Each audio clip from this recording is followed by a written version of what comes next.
आता दिसतं आजूबाजूला आपण जर बघितलं ना की 80% काय 90% असं दिसतं की आई वडीलच एक असा काहीतरी मार्ग आखत असतात मुलांसाठी की तू ह्या मार्गाने असं जायचंयस. मग मुलांना ते विचार करण्याची संधीच मिळत नाही. Absolutely right. I agree with that. In fact तिथेच माझं असं म्हणणं आहे की निर्णय घेताना कसं असतं की आई वडील आपली इन्सिक्युरिटी लागतात आणि मग ते असं होतं की स्कोप इथे आहे म्हणून इथे जा. अरे आजकाल आयटी मध्ये पगार किती चांगले आहेत बघ, तिथे जा. किंवा आजकाल डॉक्टर झाल्यानंतर प्रॅक्टिस इतकी चालते, इतके पैसे मिळतात. एक तत्व मी नेहमी सांगतो की focus on the means and not on the ends. पगार काय हा बघण्यापेक्षा आवड काय ती बघा आणि तिथे व्यक्तिमत्व फुलवा, पैसे आपोआप येतात. हा गुरुमंत्र माझ्या गुरूंनी मला फार पूर्वी दिला होता. कारण मी जेव्हा एक क्षेत्रात आलो तेव्हा मला लोकांनी सांगितलं की ह्यात काय पैसे कमवणार. लोक सांगायचे हे सगळं ठीक आहे पण तुम्ही नोकरी कुठे करता. म्हणून मी नोकरी कुठे करत नाही, मग पैसे कुठून येणार. म्हणजे माझं जेव्हा लग्न झालं, माझी बायको दिल्लीहून आहे, तर तिच्या आजींना आम्ही भेटायला गेलो तेव्हा त्यांनी विचारलं हे मुंडा करता काय. तेव्हा ते सांगणं फार कठीण झालं की मी काय व्यवसायात आहे. कारण तर मी माझ्या बायकोला सांगितलं की आप ही समजाओ. तुम्ही सांगितलं वो ना वो बात करते.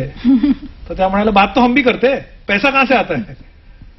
नहीं वो बात करने से ही पैसा आता है. अच्छा बात करने से पैसा आता है, मुंबई में बात करने के पैसे देते हैं, हमारे दिल्ली में तो नहीं देते.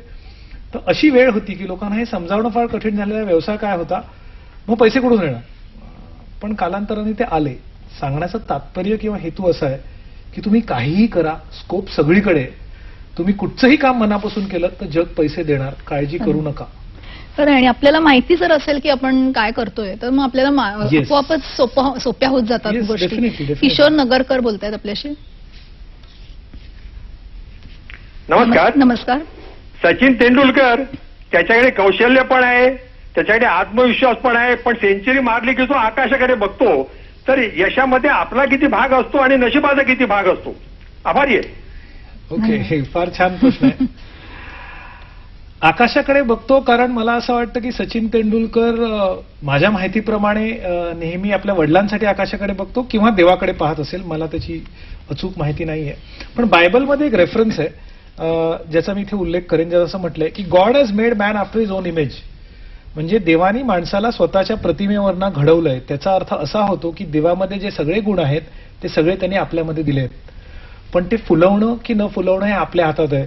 प्रत्येक वेळेला कदाचित सचिन वर बघतो की तू मला जे गुण दिलेस ते फुलवण्यात मी थोड्या अंशात यशस्वी झालो. देवा मी तुझा फार आभारी आहे. So that is called faith in God. We always should have faith. आपल्यामध्ये श्रद्धा असायला पाहिजे की गुण माझ्यामध्ये आहेत, पण गुण असणं आणि गुण फुलवणं ह्यात जमीन आसमानाचा फरक असतो. जसं मी मगाशी म्हणालो की रिझल्ट आपल्या हातात नसतो, पण luck and destiny also favours those who work hard for it. त्यामुळे जर आपण हार्डवर्क केलं नाही तर ते कधीच होऊ शकत नाही. आणि आत्मविश्वास म्हणजे स्वतःच्या गुणांवरचा विश्वास. पण रिझल्ट आपल्या हातात कधीच नसतो. रिझल्ट नेहमी it depends on several factors. त्यामुळे probably it's good to thank God when you get a result. खरं. आणि आपण प्रयत्न हा नेहमी करत असतो. आणि आपल्याला कुठलंही यश मिळाल्यावर कोणाबद्दल तरी आपल्याला एक अशी कृतज्ञता मनात येणं हे महत्वाचं आहे. आणि ती असेल तरच आपण पुढे जाऊ शकतो. येस. अदरवाईज तो आत्मविश्वासाऐवजी अहम चाळवतो आणि अहम चाळवणं फार चुकीचं आहे. ज्यात मीपणा येतो.